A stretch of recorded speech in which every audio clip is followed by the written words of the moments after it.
സമൃദ്ധമായി ഉണ്ടാകാനും സൽകൃത്യങ്ങൾ എന്തോ ധാരാളമായിട്ട് കുറച്ചൊന്നും ചെയ്താൽ പോരാ. ദൈവം ആഗ്രഹിക്കുന്നതാണ് സൽകൃത്യങ്ങൾ ധാരാളമായിട്ട് ചെയ്യാനും വേണ്ട എല്ലാ അനുഗ്രഹങ്ങളും സമൃദ്ധമായിട്ട്. അപ്പൊ ആ കാര്യങ്ങൾ ശരിയാകാൻ വേണ്ട ഏത് കാര്യമാണോ നമ്മൾ ആഗ്രഹിക്കുന്നത് ആ കാര്യങ്ങൾ ചെയ്യാൻ വേണ്ട എല്ലാ അനുഗ്രഹങ്ങളും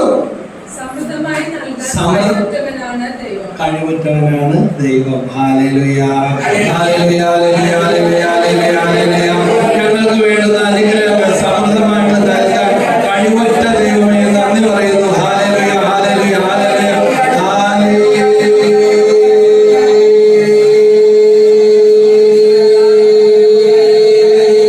ഹല്ലേലൂയ നിങ്ങൾക്ക് വേണ്ടുന്ന അനുഗ്രഹങ്ങൾ സമൃദ്ധമായി നൽകാൻ കഴിവുറ്റവനായ ദൈവമേ നന്ദി പറയുന്നു. ഞങ്ങൾക്ക് വേണ്ടുന്ന അനുഗ്രഹങ്ങൾ സമൃദ്ധമായിട്ട് നൽകാൻ കഴിവുറ്റവനായ ദൈവമേ നന്ദി പറയുന്നു. ഞങ്ങൾക്ക് വേണ്ടുന്ന അനുഗ്രഹങ്ങൾ സമൃദ്ധമായി നൽകാൻ കഴിവുറ്റവനായ ദൈവമേ നന്ദി പറയുന്നു.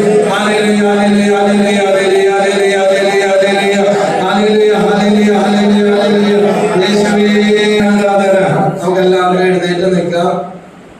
എഴുന്നേറ്റ് നിന്ന് സന്തോഷത്തോടെ നമ്മുടെ ജീവിതത്തിലുണ്ട് ദുഃഖദുരിതങ്ങൾ, പ്രതീക്ഷകൾ പകരുന്ന, സ്വപ്നങ്ങൾ പൊലിഞ്ഞു പോകുന്ന ലോകത്തിന്റെ ക്ലേശങ്ങൾ, ദുഃഖദുരിതങ്ങൾ, അപകടങ്ങൾ, നാട് എല്ലാം രോഗങ്ങള്, പ്രിയപ്പെട്ടവരുടെ വേർപാട് അവൻ നിന്നുകൊണ്ട് കർത്താവിനെ ആരാധിക്കാം.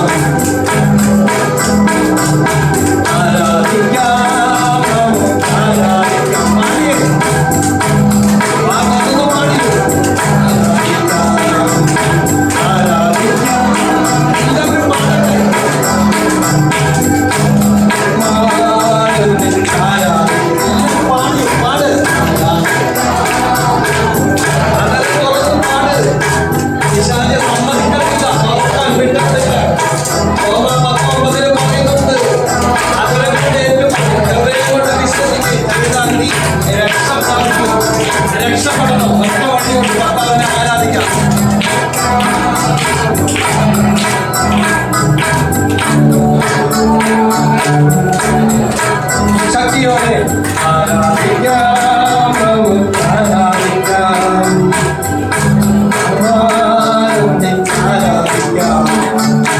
കണ്ണുകളടച്ച് കരങ്ങൾ ഉയർത്തി അടിച്ചുകൊണ്ട് ഒന്നും പറയട്ടെ.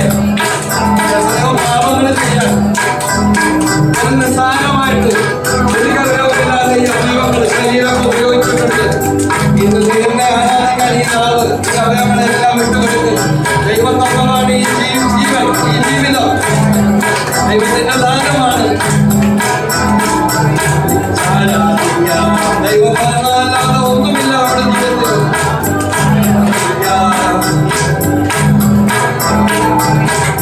കാലക്കൊന്ന് അനക്കി ഒന്ന് പൊക്കി നല്ല രക്തപ്രവാഹമൊക്കെ ഉണ്ടാകട്ടെ. കാലക്കൊന്ന് അനക്കി നല്ലപോലെ നിൽക്കാതെ മെഴുകുപോലെ ഒരുക്കട്ടെ, വ്യതിരിക്കം പോലെ പരക്കട്ടെ, അഭിഷേകം ഒഴുകട്ടെ. ഒരേ മനസ്സോടെ ഒരേ ആത്മാവോടെ ആരാധിക്കാം.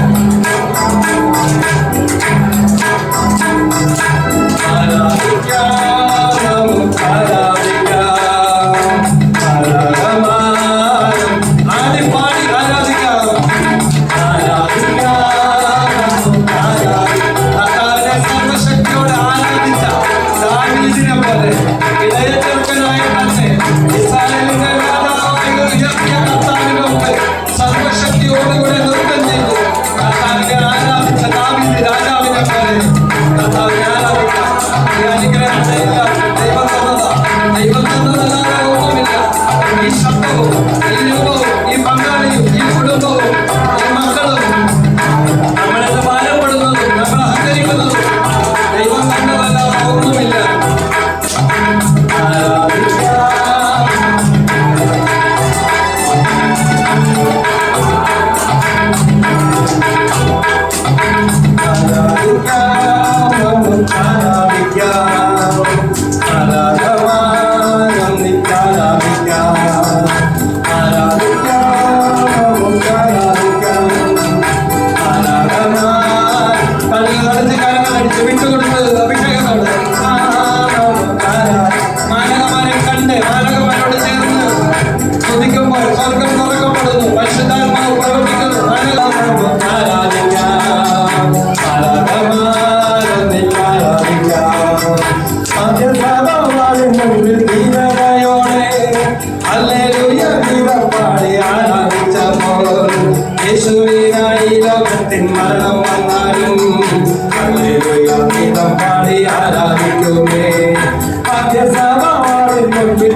എന്നൊരു സഹോദരി എന്നെ വിളിച്ചിട്ട് പറഞ്ഞു, അങ്ങനെ യൂട്യൂബിലൂടെ വചന ശുശ്രൂഷ, വചനം കേൾക്കുകയും കാണുകയും ചെയ്യുന്നവരാണ്. ഒരിക്കൽ ബ്രദറിനെ വിളിച്ച് പ്രാർത്ഥിക്കാനായിട്ട് കാര്യങ്ങളൊക്കെ ഞങ്ങൾ പറഞ്ഞിരുന്നു. പിന്നെ ശല്യപ്പെടുത്തേണ്ടല്ലോ എന്നോർത്താണ് പിന്നെ വിളിക്കാമെന്ന് പറഞ്ഞു. പറഞ്ഞ കാര്യങ്ങൾ ഈശോയോട് മാതാവിൻ്റെ മധ്യസ്ഥതയിൽ കൊടുത്തെന്ന് വിശ്വസിച്ച് അവർ പ്രാർത്ഥിച്ചുകൊണ്ടിരുന്നു. ആ സഹോദരി പറഞ്ഞ ഇതാണ്, ഇപ്പം സന്തോഷം അറിയിക്കാനായിട്ട് വിളിച്ചത്. കുറേ കടമുണ്ടായിരുന്നു, അത് ബന്ധക്കാർക്കായിരുന്നു കൊടുക്കാനുണ്ടായിരുന്നത്. വേറെ എന്താണെങ്കിലും സഹിക്കാം, ഞങ്ങളുടെ കണക്കൂട്ടുകാരെല്ലാം തെറ്റിപ്പോയിരുന്ന ഒരു ദുരിതാവസ്ഥയിലാണ്. അങ്ങനെ ഇരിക്കുമ്പോഴാണ് പിന്നെ ഗൾഫിൽ നിന്ന് എൻ്റെ ഭർത്താവിന് ജോലി എടുത്ത് എൻ്റെ പൈസ കിട്ടാനുണ്ട്, കടം കിട്ടാനുണ്ട്, കൊടുക്കാനുണ്ട്. അങ്ങനെ 2-3 കാര്യങ്ങൾ പ്രാർത്ഥിക്കാനായിട്ട് പറഞ്ഞു. ഇപ്പം വിളിച്ചത് പറഞ്ഞതാണ്, അതെല്ലാം കിട്ടുകയും കൊടുക്കാനുള്ളതെല്ലാം കൊടുക്കുകയും എല്ലാം ചെയ്തു. അപ്പൊ അത് ഈശോയുടെ അത്ഭുതം, അനുഗ്രഹം ഒന്നുകൊണ്ട് മാത്രമാണ് എന്ന്. ഹല്ലേലൂയ. ഈശോയുടെയും മാതാവിൻ്റെയും സഹായം ഒന്നുകൊണ്ട് മാത്രമാണ് ഇതെല്ലാം സാധിച്ചത് എന്ന് ഞാൻ ഓർക്കുകയാണ്. കഴിഞ്ഞ ദിവസം ഞാനൊരു പള്ളിയിൽ വിശുദ്ധ കുർബാനയിൽ സംബന്ധിക്കുമ്പോൾ അച്ഛനാകാൻ പോയിട്ട് ഇടപെട്ട് തിരിച്ച് പോരുകയാണെന്ന് പറഞ്ഞ ആ മകന് വേണ്ടി പ്രാർത്ഥിച്ചത് ഓർക്കുകയാണ്. അപ്പൊ അപ്പനും അമ്മയും അവരുടെ വലിയ സ്വപ്നവും പ്രതീക്ഷയാണ് മകൻ അച്ഛനാകണം എന്ന്. അച്ഛനാകും എന്ന് ഒരുപാട് പ്രതീക്ഷയായിരുന്നു. പക്ഷേ ഇവന് ലീവിന് വന്നിട്ട് തിരിച്ചു പോകാൻ കഴിയില്ല, തീരുമാനമെടുക്കാൻ പറ്റുന്നില്ല, ഞാനിനി പോണില്ല. അങ്ങനെയുള്ള സമയത്താണ് ഇവൻ വന്ന് ഇവന് വേണ്ടി തലയിൽ കൈവച്ച് ഈശോയുടെ നാമത്തിൽ പ്രാർത്ഥിച്ചു. ഇന്ന് ഒരു രൂപതയിൽ സെമിനാരി വിദ്യാർത്ഥികളുടെ റെക്ടറായിട്ട് ഈ മകൻ അച്ഛനായിട്ട് സേവനം ചെയ്യുകയാണ്. ഹല്ലേലൂയ. ഇന്നലെ അച്ഛൻ്റെ കുർബാനയിൽ ഞാൻ പങ്കെടുത്തത് കൊണ്ടാണ്. അപ്പൊ അച്ഛൻ അതിൻ്റെ പ്രസംഗത്തിൽ പറഞ്ഞു, പരിശുദ്ധ അമ്മയുടെയും ഈശോയുടെയും അനുഗ്രഹം കൊണ്ട് മാത്രമാണ് ഇത് പൂർത്തിയായി എനിക്കൊരു അച്ഛനാകാനായിട്ട് സാധിച്ചത് എന്ന്. അങ്ങനത്തെ പ്രതിസന്ധികൾ വരുമ്പോൾ അപ്പൊ ഞാൻ ജോളിനോട് ചോദിച്ചു, നീ അച്ഛനെ അറിയാമെന്ന് ചോദിച്ചപ്പോൾ അവള് പറഞ്ഞത്, അറിയാമോ? അന്ന് എൻ്റെ കൂടെ ജോളി താബോറിൽ ധ്യാനത്തിന് പോകാൻ വേണ്ടി ജോളിൻ്റെ കൂടെ ഞാൻ വിട്ടു. അപ്പോൾ അവരുടെ കൂടെ അന്ന് ഞാനും കൂടെ ലീവിന് വന്ന ഈ പയ്യനെ കൂടി വിട്ടു. അങ്ങനെ ആ തെറ്റായ തീരുമാനമാണെന്ന് മനസ്സിലായി തിരിച്ചു വന്ന് അച്ഛനാകാൻ ഭയങ്കര ആഗ്രഹമാണ്. പക്ഷെ വന്നു കഴിയുമ്പോൾ പോകണ്ട നെഗറ്റീവ് അടിയായിരുന്നു. ഇന്ന് നല്ലൊരു വൈദികനായി എന്ന് മാത്രമല്ല സെമിനാരി റെക്ടറായിട്ട് സേവനം ചെയ്തുകൊണ്ടിരിക്കുന്നു. ഒരുപാട് അച്ഛന്മാരുണ്ട്. ഹല്ലേലൂയ. ഞാൻ വൈക്കത്ത് ഒരു പള്ളിയിൽ പ്രസംഗിച്ചിട്ട് ഇറങ്ങി കഴിഞ്ഞപ്പോൾ പ്രസംഗവും ആരാധനയും കഴിഞ്ഞപ്പോൾ ആ കൊച്ചച്ഛൻ പ്രാർത്ഥിക്കാനായിട്ട് സംസാരിക്കാൻ വേണ്ടി വന്നു. അപ്പൊ ഞാൻ ചോദിച്ചു, അച്ഛൻ്റെ വീട് എൻ്റെ സ്ഥലം ഇതൊക്കെ പറഞ്ഞു. ഞാൻ പറഞ്ഞു, നല്ല പരിചയമുണ്ടല്ലോ എന്ന് പറഞ്ഞു. അപ്പൊ അച്ഛനാകാൻ പോയിട്ട് അവസാന സമയമായപ്പോഴത്തേക്കും ജന്മം ചെയ്താൽ തിരിച്ചു പോകുന്നില്ല. അങ്ങനെ അച്ഛൻ്റെ ചേട്ടനെ കൂട്ടി അമ്മ കൗൺസിലിങ്ങിന് വിട്ട് ഈ അച്ഛന് വേണ്ടി പ്രാർത്ഥിച്ചു. ചേട്ടൻ്റെ പേര് ഞാൻ പറഞ്ഞു, അനിയൻ്റെ പേര് ഞാൻ പറഞ്ഞു, അനിയന് 3 കൊച്ചുങ്ങളുള്ള കാര്യം പറഞ്ഞു. അമ്മ ജീവിച്ചിരിപ്പുണ്ടോ എന്ന് ചോദിച്ചു. ഒരുപാട് കാര്യങ്ങൾ ചോദിച്ചാൽ പറഞ്ഞു, ഷൈജു ബ്രദറല്ലേ ചോദിച്ചു. അപ്പൊ അവിടെ പറഞ്ഞതാണ് അച്ഛനെ എന്നെ പരിചയപ്പെടുത്തിയത്. അതെന്ന് പറഞ്ഞു. അപ്പോൾ ആ ഒരു ചരിത്രം ഇന്ന് വൈക്കത്ത് ഒരു പള്ളിയിൽ അദ്ദേഹം അച്ഛനായിട്ട് ശുശ്രൂഷ ചെയ്യുക. അപ്പൊ ദൈവത്തിന്റെ സഹായം ആവശ്യമില്ലാത്ത, വചനം ആവശ്യമില്ലാത്ത ആരും ഈ ലോകത്തില്ല. കുറച്ച് നാൾ മുമ്പ് യൂട്യൂബിലൂടെ വചനം കേട്ടിട്ട് ഒരു വൈദിക വിദ്യാർത്ഥി എനിക്ക് ചില സംശയ നിവാരണങ്ങളും പ്രാർത്ഥനയും, ഞാൻ അച്ഛനാകണോ അല്ലെങ്കിൽ എൻ്റെ വഴി ഇതല്ലേ, എനിക്ക് തീരുമാനം എടുക്കാൻ പറ്റുന്നില്ല. അപ്പൊ നിങ്ങളുടെ പ്രസംഗങ്ങളിലൊക്കെ കുറേ കാര്യങ്ങൾ വചനം മാത്രമല്ല അനുഭവങ്ങൾ ചേർത്താണ് പ്രസംഗിക്കുന്നത്. അതുകൊണ്ട് എനിക്ക് വേണ്ടി ഒന്ന് പ്രാർത്ഥിച്ചിട്ട് പറഞ്ഞു തരാമോ, ഒന്ന് മെസ്സേജ് ഇടാമോ, അല്ലെങ്കിൽ ഞാൻ വിളിക്കണോ, അല്ലെങ്കിൽ ഒന്ന് എഴുതിയിട്ട് തരാമോ എന്ന് പറഞ്ഞ് അങ്ങനെ ചില കാര്യങ്ങൾ വിട്ടുകളയാനുള്ളത് വിട്ടുകളയാനും തീരുമാനം എടുക്കാനും പറഞ്ഞു. കഴിഞ്ഞ കുറച്ച് നാൾ മുമ്പ് എനിക്ക് അദ്ദേഹം വാട്സാപ്പിലൂടെ തന്നെ എനിക്ക് അദ്ദേഹത്തിൻ്റെ ഓർഡിനേഷൻ, അച്ഛനാകുന്ന സഭാവസ്ത്രം ചെയ്തിരിക്കുന്ന ആ ചടങ്ങിലേക്ക് ക്ഷണിച്ചുകൊണ്ട് കാർഡും എല്ലാം ഇട്ടിരുന്നു. പണ്ടേ ഉടുപ്പ് ഇടാതെ ഓടിപ്പോകുമായിരുന്ന ഒരു മകൻ ഇന്നും ഒരു വൈദികനായി തീർന്നു. അപ്പൊ നമ്മുടെ എല്ലാവരുടെയും ജീവിതത്തിൽ ദൈവത്തിന്റെ വിളിക്കുള്ളില് വിളി തിരിച്ചറിയണം. The most divine vocation is that you are called to be a human being. എത്ര നന്ദി പറഞ്ഞാലും മതി വരാത്ത ഒരു കാര്യമാണ്. നമ്മളാരും ഒരു പട്ടിയോ പൂച്ചയോ കുരങ്ങോ കോഴിയോ പശുവോ ഒന്നും ആയിട്ടല്ല, ഒരു മനുഷ്യനായിട്ടാണ് എന്നെ നിങ്ങളെ ദൈവം സൃഷ്ടിച്ചത്. അങ്ങനെയല്ലേ? അങ്ങനെയാണ്. അപ്പൊ ദൈവത്തിന് ഏറ്റവും കൂടുതൽ നമ്മൾ നന്ദി പറഞ്ഞ് പ്രാർത്ഥിക്കേണ്ട ഒരു കാര്യം ഇതാണ്: ദൈവം എന്നെയും നിങ്ങളെയും ഇച്ചിരി സങ്കടങ്ങളും ഇച്ചിരി വിഷമങ്ങളും ഇത്തിരി പ്രയാസങ്ങളും കുറച്ച് കഷ്ടനഷ്ടങ്ങളും ഇതൊന്നും ജീവിതത്തിൽ ഇല്ലാത്ത ആരും ഈ ലോകത്ത് ഇല്ല. ഒരിക്കൽ ഒരു കുട്ടി, ഒരാള് തൻ്റെ കൃഷിയിടത്തിൽ ജോലി എടുത്തുകൊണ്ടിരിക്കുമ്പോൾ ഒരു കുട്ടിയുടെ കരച്ചിൽ കേൾക്കുന്നുണ്ട്, വലിയ ശബ്ദം കേൾക്കുകയാണ്. അപ്പോൾ തൊട്ടടുത്ത ചതുപ്പില് ഇറങ്ങിയ ഒരു കുട്ടി ആ ചേറും വെള്ളവുമുണ്ട്, അതിൽ മുങ്ങിത്താഴുകയാണ്. അങ്ങനെ ഈ കരച്ചിൽ കേട്ട ഭാഗത്തേക്ക് ചെല്ലുമ്പോഴേക്കും ഈ കർഷകന്റെ മകൻ തന്നെ ചാടി ഇറങ്ങി ആ മറ്റേ കുട്ടിയെ, കാരണം അവരവിടെ വളർന്ന് ജീവിച്ച ആൾക്കാരാണ്. അപ്പൊ അതെല്ലാം നല്ല പരിശീലനമാണ്. അങ്ങനെ ചതുപ്പിൽ മുങ്ങി ചത്തുകൊണ്ടിരുന്ന ആ മറ്റേ കുട്ടിയെ ഇവൻ രക്ഷിച്ച് എത്തിക്കുമ്പോഴേക്കും കർഷകനും വന്ന് അവനും രക്ഷിച്ചു കൊണ്ടുവന്നു. അങ്ങനെ അപ്പോ ഈ കുട്ടിയുടെ പിതാവ് ഈ സംഭവം അറിഞ്ഞ് ആ ചെളിയിൽ നിന്ന് രക്ഷപ്പെട്ട കുട്ടിയുടെ പിതാവ് ഈ കർഷകന്റെ കുടുംബത്തിന് എന്തെങ്കിലും സഹായം കൊടുക്കാനായിട്ട് വന്നപ്പോൾ അയാൾ പറഞ്ഞു, ഇതിന് പ്രത്യുപകാരമായിട്ട് ഒന്നും വേണ്ട, ഇത് നമ്മുടെ കടമയാണ്, ദൈവം നമ്മുടെ മുന്നിൽ കാണിച്ചു തന്നതാണ്. കാരണം ഒരു ജീവൻ പൊലിഞ്ഞു പോകുമായിരുന്നത് ആ സമയത്ത് ദൈവം നമ്മളെ എത്തിച്ചു. അതുപോലെ എൻ്റെ മകനും അതിനുവേണ്ടി ബുദ്ധിമുട്ടി രക്ഷപ്പെടുത്തി.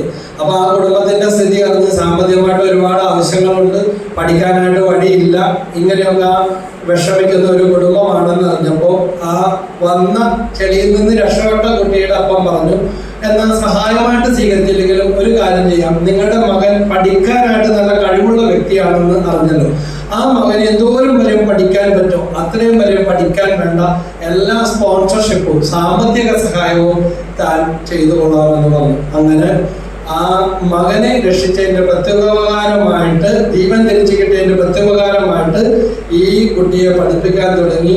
ആ കുട്ടിയാണ് വളർന്ന് പഠിച്ച് മിടുക്കനായി ശാസ്ത്രജ്ഞനായി ഗവേഷണങ്ങൾ നടത്തി ഒരുപാട് പേര് രോഗം വരേണ്ട താമസം മരിച്ചുകൊണ്ടിരുന്ന കാലഘട്ടത്തിൽ വൈദ്യശാസ്ത്രത്തിനും രോഗികൾക്കും ആശ്വാസമായ പെൻസിലിൻ എന്ന ഔഷധം കണ്ടുപിടിച്ച അലക്സാണ്ടർ ഫ്ലെമിംഗ്. അലക്സാണ്ടർ ഫ്ലെമിംഗ്, അതായത് വെള്ളത്തിൽ പോയ കുട്ടിയെ രക്ഷപ്പെടുത്തിയ കർഷകന്റെ മകനാണ്. അവനെ അവർ പഠിപ്പിച്ച് നല്ല നിലയിൽ എത്തിച്ചു. അവൻ ശാസ്ത്രജ്ഞനായി. അങ്ങനെ പെനിസിലിന്റെ കണ്ടുപിടുത്തം വൈദ്യശാസ്ത്രത്തിലെ വലിയ സംഭാവനയാണ് നൽകിയത്. അങ്ങനെ മറ്റേ കുട്ടി, ആ ചെളിയിൽ നിന്ന് രക്ഷപ്പെട്ട കുട്ടിയാകട്ടെ, അവൻ പഠിച്ചു, പക്ഷേ കണക്കിന് മൊട്ട. കണക്കെന്ന് പറഞ്ഞ വിഷയം തൊട്ട് തീണ്ടിയിട്ടില്ല. പക്ഷെ ആ നന്മ ചെയ്ത പഠനത്തിൽ അത്ര മിടുക്കനൊന്നും ആയിരുന്നില്ല ആ വ്യക്തിയുടെ കുട്ടി. നന്മ ചെയ്ത ഈ കുടുംബത്തെ സഹായിച്ച ആ അപ്പന്റെ മകൻ, ആ കുട്ടി ആരായി തീർന്നു അറിയാമോ? ബ്രിട്ടീഷ് പ്രധാനമന്ത്രിയും ബ്രിട്ടീഷ് ധനകാര്യമന്ത്രിയും ആയിത്തീർന്ന വിൻസ്റ്റൺ ചർച്ചിലിന്റെ കഥയാണ്. Praise the Lord, hallelujah. കണക്കിന് എപ്പോഴും മൊട്ടയായിരുന്നു, പക്ഷെ ബ്രിട്ടീഷ് ധനകാര്യമന്ത്രിയും ഒക്കെ ആയിത്തീർന്നു. ഹല്ലേലൂയ. ഇപ്പൊ നമ്മൾ ഒരു ഉപകാരം പ്രവൃത്തികൾ ചെയ്യുമ്പോൾ ഒരു നാണയത്തിന്റെ രണ്ട് വശങ്ങൾ പോലെ ദൈവം ഒരു വിധത്തിൽ അല്ലെങ്കിൽ മറ്റൊരു വിധത്തിൽ നമുക്കും മറ്റുള്ളവർക്കും ഇതെല്ലാം നന്മക്കാക്കി തീർക്കും. Hallelujah, hallelujah. യേശുവേ സ്തോത്രം, യേശുവേ നന്ദി, യേശുവേ സ്തുതി. യോഹന്നാന്റെ സുവിശേഷത്തിലെ 3-ാമത്തെ അധ്യായത്തിലെ 16-ാമത്തെ വാക്യത്തിൽ പറയുന്നുണ്ട്, എന്തെന്നാൽ 16-ഉം 17-ഉം വാക്യങ്ങൾ ഒന്നേറ്റ് പറഞ്ഞ, എന്തെന്നാൽ അവനിൽ വിശ്വസിക്കുന്ന ഒരുവനും നശിച്ചു പോകാതെ നിത്യജീവൻ പ്രാപിക്കുന്നതിന് വേണ്ടി തന്റെ ഏകജാതനെ നൽകുവാൻ തക്കവിധം ദൈവം നമ്മെ